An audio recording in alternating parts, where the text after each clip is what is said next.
అందరికీ నమస్కారం. నా పేరు పద్మావతి. నేను అడుగుతున్న ప్రశ్నలను మీరందరూ ఎంతో ఇష్టపడుతున్నారు, నన్ను ఎంతగానో సపోర్ట్ చేస్తున్నారు కదా, చాలా కృతజ్ఞతలు. మరి మీ అందరి కోసం ఈరోజు కూడా మరొక చక్కని ప్రశ్న తీసుకువచ్చాను.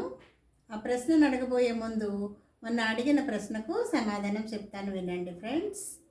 నేను తిరుగుతూనే ఉంటాను కానీ ఫ్యాన్ కాదు, బొంగరాన్ని కాదు. నేను తిరుగుతూనే ఉంటాను కానీ నేను ఆగనే ఆగను అని అడిగాను కదా. దానికి సమాధానం ఏమిటంటే భూమి. భూమి ఎప్పుడు తిరుగుతూనే ఉంటుంది కానీ అది ఆగదు కదా. అది ఫ్రెండ్స్ ఆన్సర్. మరి ఇప్పుడు మరో ప్రశ్న వినండి. మిద్దె మీద మిరప చెట్టు మీకే కానీ నాకు కనపడదు. మీకు కనిపిస్తుంది కానీ నాకు కనపడదు. ప్రశ్న మరోసారి వింటారా? మిద్దె మీద మిరప చెట్టు మీ అందరికీ కనిపిస్తుంది కానీ నాకు మాత్రం కనపడదు. అది ఏమిటో మీకు తెలిసినట్లయితే కామెంట్ బాక్స్లో వ్రాయండి. ఒకవేళ మీకు ఆన్సర్ తెలియకపోయినట్లయితే రేపటి వరకు వెయిట్ చేయండి.